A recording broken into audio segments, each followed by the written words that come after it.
YouTubers, how are you doing today? And I just actually came from my son's school and I went to something called Mother's Tea, which they have every year, and it's basically where you go and spend time with your child, and they also typically have a speaker. And that's kind of what motivated this video today, because the woman spoke on something and I can guarantee I felt like she was talking to me because I needed to hear it. So sometimes as a mother, especially as a single mother or any mother, you can feel like, dang, I am not the perfect mother. I don't make organic food for my child. I don't participate in all these extracurricular activities. I don't send my child to private school. I don't give my child Jordans every week. I don't have this, I don't do this, I don't do that, I don't do that, I don't do that. And ultimately, that's how I am. I'm like, oh, I don't do this for my child, I don't do this for my child, I don't do this for my child. And sometimes I can get so stressed out, and sometimes not even about what I can or cannot do for my child. I just get stressed out, period. I'm a single mother and I'm always doing a lot of stuff. And sometimes I get down on myself because I feel like, oh, well, I wish I can be the Martha Stewart of all single mothers, and I never got tired, and I never got angry, and I never got frustrated, and I always remembered this, and I never forgot anything, and I was always... But at the end of the day, you're never going to be like that. No mother is like that. I don't care if they make organic, blah, blah, blah. If you follow them around 24 hours a day with their kid, I can guarantee you that there is some improper parenting technique in them. At the end of the day, that's okay, because we're people, because we're humans. And just because you may not have the perfect... If you get this book and read through it and you are not a textbook parent, does not mean you're not a good parent. Ultimately, I'm a good parent. I love my son. My son loves me. We have a very close relationship. I cannot let my downfalls, and you mothers cannot let your downfalls or your shortcomings or what you perceive to be your shortcomings weigh you down so much that you start to believe that you are not a good parent. Because as long as your kid is breathing, living, they have something to eat, and they have clothes, and they, any clothes, I don't care, whatever clothes that you can afford, and they have somewhere to lay their head that has a roof on top of it, then you are doing good.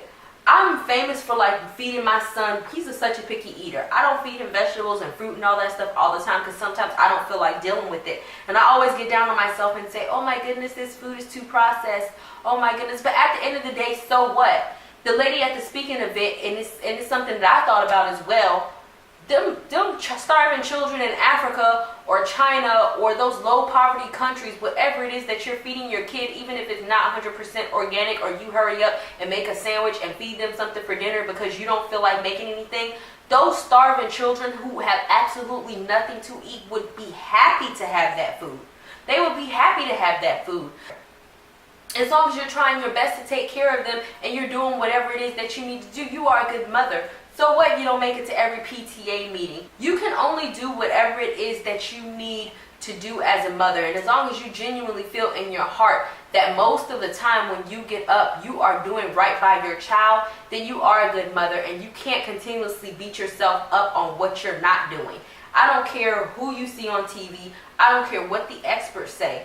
I guarantee if you go into those experts' homes, they're not perfect. There is something in there that they're probably doing wrong. They might snap at their child. They might yell at their child. They might get frustrated. They might want to go in a closet and cry because they have 5 screaming kids in the background all the time. Some of their kids might be bad too. At the end of the day, it does not matter. The perfect parent does not exist. As a single mother, as any mother, we wake up, we get up, we do right by our child, and then and at the end of the day, we start the process over and over and over and over and over again. And guess what? It is like that every day of their life. I was going to say every day until they're at the age of 18, but that's not even true. It's like that to every day of their life. That's just how it is. Every day that your child is breathing, I don't even care if they're an adult, they are your child. And that is something, and that is a job that you cannot take a break from, that you cannot just say, hey, I don't want to do it anymore. And that is the longest job that most people ever have. And as long as you are willing to commit that job and give it your all and try the best that you can, then by all means, you are a good mother. So if nobody has told you that and you're just sitting up here crying, wondering why you're like the worst mother in history because your kid has like a cavity or something and nobody else's kid has cavities, or you gave your kid chocolate for breakfast, who cares? chocolate the best thing for breakfast? No. But is it going to kill them? No. Who cares?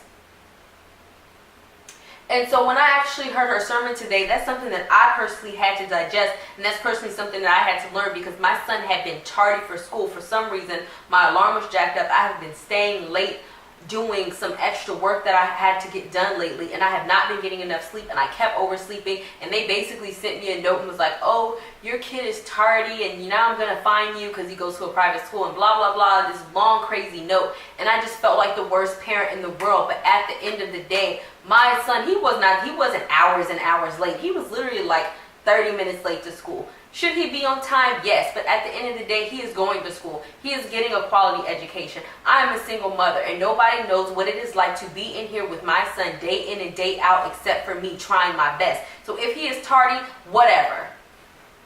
I'm still a good mother, and whatever they think or however they feel about the situation, about them being tardy, that little crazy note that they sent me, then by all means, whatever. I'll pay your little money. I'll pay your little fine. I try to go to most things that my son has in his school that I can go to that is appropriate. All plays, all little competitions. It doesn't matter if I'm tired. It doesn't matter if what. And I still have to go home and I still have to parent my child. So if he's tardy, then whatever. But I was really beating myself up about it. I was really beating myself up that sometimes I forget to sign some of his papers and send it back the next day. I was like, oh, I bet you other parents don't do that. I bet you other parents. But at the end of the day, so what? My son is still breathing. He is still alive. He is still healthy. He is still happy. And he is still intelligent. And at the end of the day, as long as I'm doing those things right and he is still alive by the time I get done with him, I'm a good mom. And sometimes I think that is the type of thing that we have to tell ourselves, whether you are married, whether you're a single mother, whether you have a child of 1, whether you have a child of like 10, who cares? Try your best, because being a parent or even being a mother, being whatever, it is not easy. There are 50 million things that come up in the day that screw up my day and knock me off my schedule, and sometimes I don't even know how I'm going to cope, and I still put a smiley face on in front of my son to let him know that all these things and all this crap that is going on around me does not bother me, so that I can put on and save face in front of him. Now that is very, very, very hard to do. And even though there are 20 million hurricanes going on around me, I still have time to parent, I still have time to mother, and I still have time to take care of him first. And even though everything might not be perfect, I am blessed more than a lot of people. And at the end of the day, I am still a good mother because of it. So you have to find your definition of a good mother. You have to see the good in you and not necessarily harp on the bad. You're not going to damage your kids because you feed them a Pop-Tart every day for breakfast and not make them a pancake or a waffle or eggs and an omelet and fix them all organic crap. The kid is not going to be damaged for life. It just is what it is. So I know that this was a little rant video or whatever, but it was something that motivated me, and so I sought to pass along the message to other mothers who might be motivated as well. I know I felt good about the message, to know that I am not alone in my feelings about being inadequate as a mother, and knowing that those feelings are really irrational and very unfounded, that oftentimes whatever, because my son is an angel, he is good, he is a little independent because I raised him that way, because I don't have time to do everything for him. But each parenting style is different, and as long as you are actually parenting and trying your best, then you are a good parent, you are a good mother. It's time for you to believe that. It's time for someone to tell you that. And if no one has told you that ever, I am telling you that now. All right, guys, so I will talk to you another day, another time. Talk to you later. Bye-bye.